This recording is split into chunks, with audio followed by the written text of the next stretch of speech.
Hello all. आज हम लोग केमिकल काइनेटिक्स का अगला भाग देखेंगे, जिसमें हम लोग हाफ लाइफ की बात करेंगे। फर्स्ट ऑर्डर रिएक्शन के लिए और जीरो ऑर्डर रिएक्शन के लिए हम लोग हाफ लाइफ की बात करेंगे। और फिर जो मैंने कहा था आपको कि सीडो फर्स्ट ऑर्डर रिएक्शन है ना, उस पर भी बात करेंगे। तो सबसे पहले हम लोग यह हाफ लाइफ क्या होता है वो देखते हैं, है ना।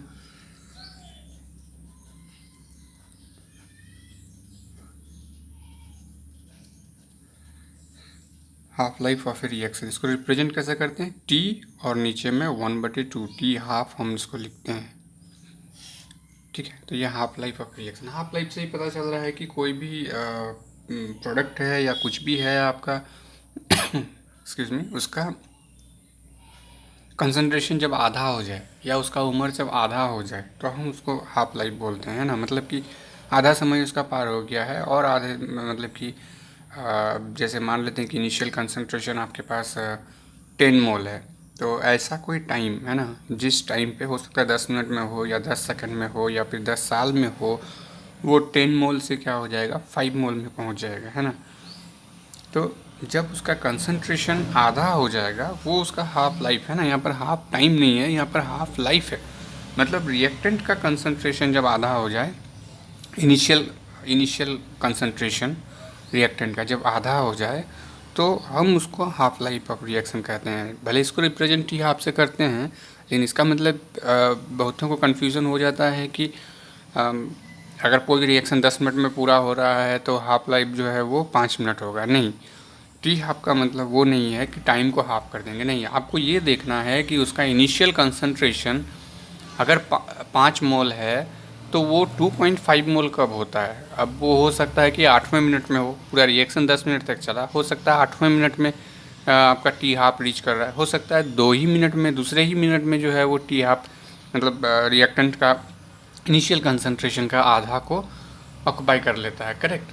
तो टी हाफ का मतलब यहाँ पर टाइम से नहीं है, यहाँ पर है आपका इनिशियल कंसंट्रेशन कब आधा हो जाए उस टाइम को दर्शाते हैं। करेक्ट। तो कंफ्यूज नहीं होंगे, टी हाफ मतलब टाइम को हाफ कर रहे हैं, उससे कंफ्यूज नहीं होंगे। ठीक है। तो सबसे पहले हम लोग जो है ये आप लिख सकते हैं इसको कि time required to reduce 1/2 of its initial concentration, है ना। इनिशियल कंसंट्रेशन का जब 1/2 होगा तो वो जो टाइम उसके लिए लग रहा है उसी को हम लोग टी हाफ कहेंगे। करेक्ट। सबसे पहले हम लोग जीरो ऑर्डर रिएक्शन के लिए देखेंगे, है ना।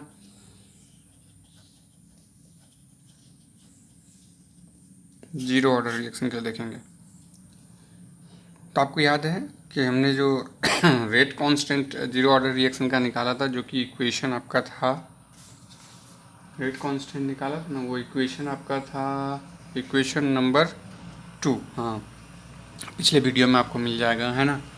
तो क्या होगा, rate constant is given by equation 2, है ना। तो आप यहाँ क्या लिख सकते हैं, k इक्वल टू क्या है इक्वेशन 2 में, 0 minus initial concentration minus at time t में जो कंसंट्रेशन है, ये है इक्वेशन। यही इक्वेशन था हमारा। करेक्ट। अब क्या है आपका, at time equal to T half देंगे हम इसको। कब टी हाफ जाएगा, जब हमारा इनिशियल जब हमारा कंसंट्रेशन 1/2 इनिशियल कंसंट्रेशन का हो जाए, है ना। तो हम लोग क्या कैसे ये करेंगे, लिखेंगे इसको, the rate constant at T half becomes, है ना, के इक्वल टू माइनस इस आर के बदले में जो है हम लोग ये वैल्यू पुट करेंगे। तो 1/2 R0 डिवाइडेड बाई जो है आपका टी, अब क्या हो जाएगा टी हाफ। सो सॉल्व कीजिए, के इक्वल टू ये हो जाएगा 2R, अगर एलसीएम लेंगे हम तो, और ये हो गया R डिवाइडेड बाई 2 और 1/2, ये है ही हमारे पास।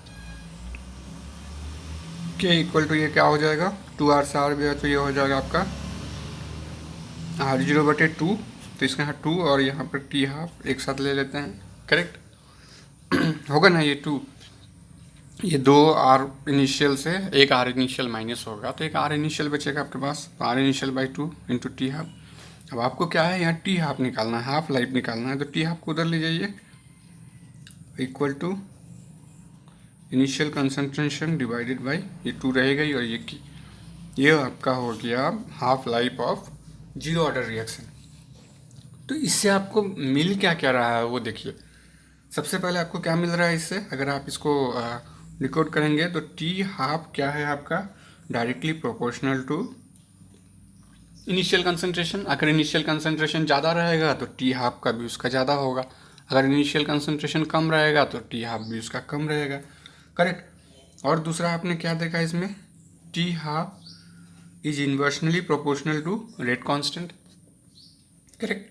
ये रेट कांस्टेंट का आपका जो जीरो ऑर्डर का रेट कांस्टेंट है उसका इन्वर्सनली प्रोपोर्शनल है, करेक्ट, ठीक है। यही दोनों चीज़ आप इसमें डिकोड करेंगे। अब उसी तरह से अगर आप मान लेते हैं कि फर्स्ट ऑर्डर रिएक्शन के लिए देखते हैं, इसी के बगल में लिखते हैं फर्स्ट ऑर्डर रिएक्शन के लिए देखते हैं, करेक्ट। तो इसमें आपका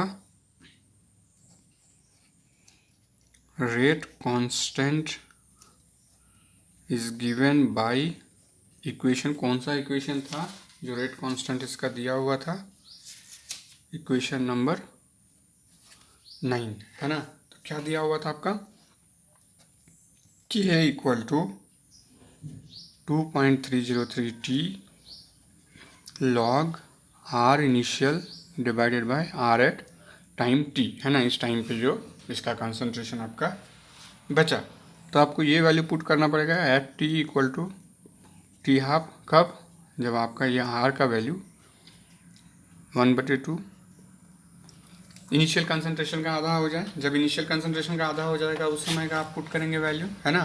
तो रेट कांस्टेंट क्या हो जाएगा, द रेट कांस्टेंट बिकम्स, है ना, क्या हो जाएगा, k इक्वल टू 2.303 t के बदले में t हाफ लिखेंगे आप, है ना, t की जगह में, और ये लॉग, ये तो R0 ही रह जाएगा जो है इनिशियल कंसंट्रेशन, और R का वैल्यू आपने चेंज किया है ये, तो अब R के वैल्यू की जगह में आप ये पुट करेंगे तो क्या आ जाता है 1/2, मतलब कि ये आ जाएगा R0/2, है ना। तो ये 2 ऊपर चला जाएगा, करेक्ट।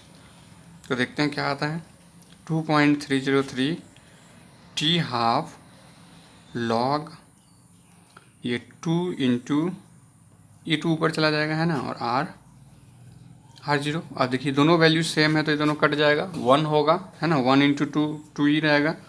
अब हमें log 2 का वैल्यू पता करना होगा, log 2 का वैल्यू क्या होता है 0.301, है ना। तो इसके ये वैल्यू पुट कर देंगे log की जगह में। तो सबसे पहले तो हमको टी हाफ निकालना है, तो टी हाफ को उधर लेके जाते हैं, T half equal to 2.303/k, और log 2 का वैल्यू हम जो है पुट कर देंगे इंटू 0.301। ये log 2, इस log 2 का वैल्यू पुट किए। अब क्या हो रहा है, इस दोनों को मल्टीप्लाई कर देते हैं, इस दोनों को मल्टीप्लाई करने से कितना आएगा,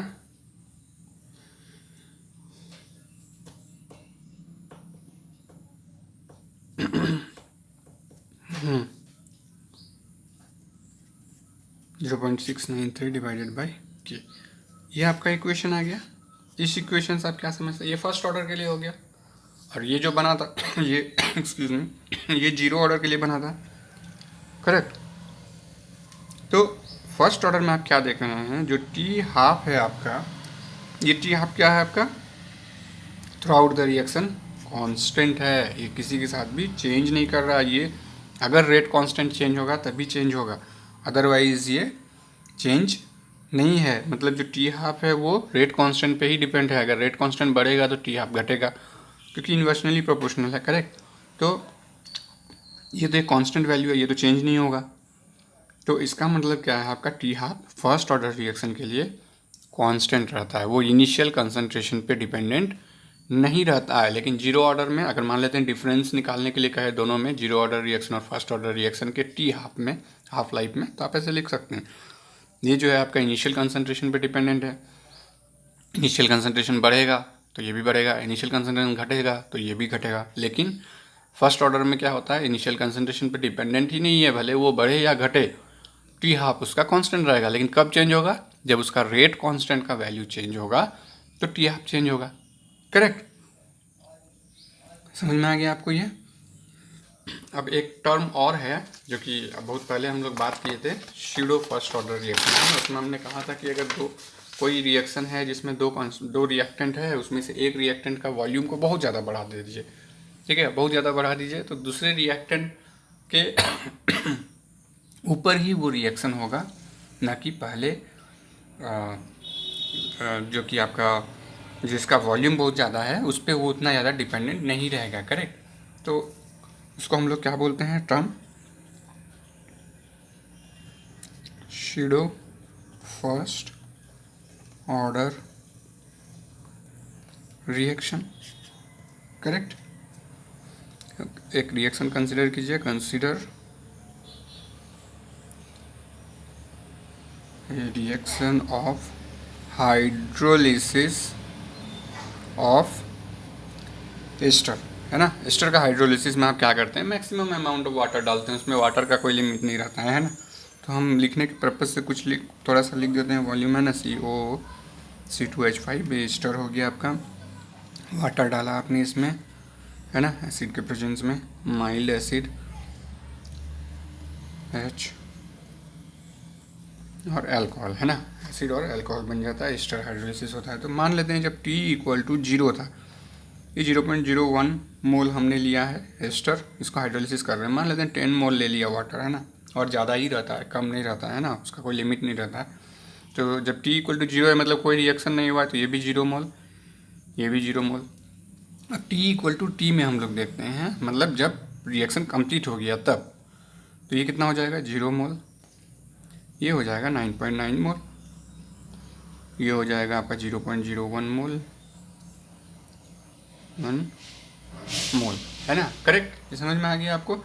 आप क्या देख रहे हैं कि यहाँ पे ज़्यादा चेंजेस नहीं है, 10 मोल और 9.9 मोल इज़ ऑलमोस्ट इक्वल, है ना। अगर मैक्रोस्कोपिक स्केल में देखें आप, तो आप क्या देखते हैं, वाटर में कोई चेंजेस नहीं हुआ है ना। और वो इस चेंजेस को, जो नेग्लिजिबल चेंजेस है, इसको हम लोग उतना अच्छा से कंसिडर नहीं करते हैं। इसीलिए नहीं कंसिडर करते हैं क्योंकि ये कोई चेंजेस उतना ज़्यादा खास नहीं है। करेक्ट, तो हम लोग क्या करेंगे, यहाँ पर जो रेट डिपेंडेंट होगा वो सिर्फ और सिर्फ आपका इस एस्टर के ऊपर डिपेंडेंट होगा। तो इसी तरह के रिएक्शन को हम लोग स्यूडो फर्स्ट ऑर्डर रिएक्शन करते हैं। सिर्फ यही नहीं है, और भी है ना, ठीक है। तो यहाँ पर हम लिख सकते हैं द कंसंट्रेशन ऑफ वाटर,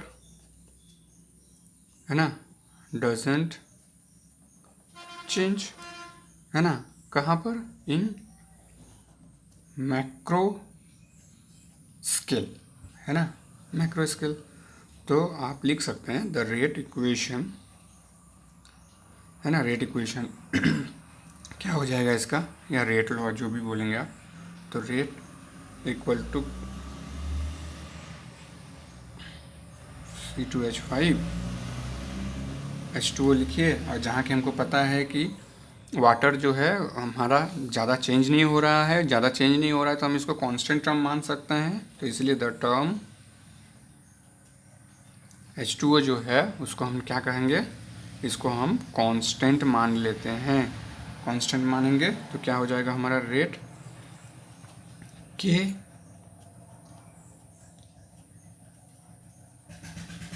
इसके ऊपर डिपेंडेंट हो जाएगा। करेक्ट, और हमारा जो के क्या है वो है आपका के प्राइम H2O, क्योंकि ये दोनों वैल्यू ही कांस्टेंट है। करेक्ट, इसलिए के से इसको रिप्लेस कर दिया गया। करेक्ट, तो माइक्रोस्कोपिक लेवल में थोड़ा सा चेंज हो रहा है ना, इसीलिए थोड़ा सा इसको हमको लेके चलना पड़ेगा। इसलिए जो है ये स्यूडो फर्स्ट ऑर्डर है, अदरवाइज ये फर्स्ट ऑर्डर रिएक्शन हो जाता है ना। तो ये रिएक्शन किस तरह दिख रहा है, it's look like,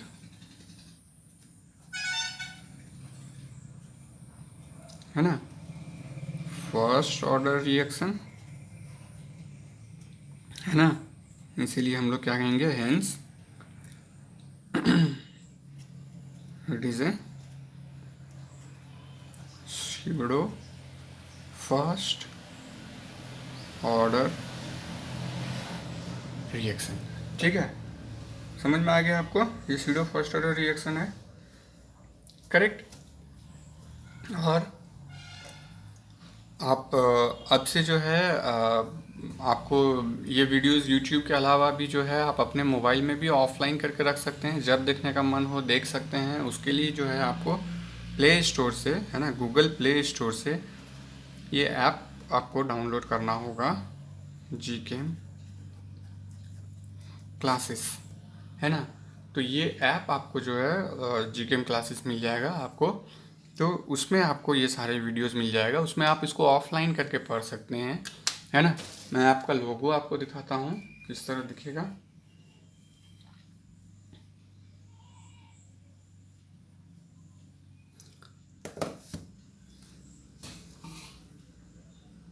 I guess आपको दिख रहा होगा, ये है ना, आपको अगर दिख रहा होगा ये है जीकेम क्लासेस का लोगो होगा, जीकेम लिखा हुआ रहेगा, करेक्ट।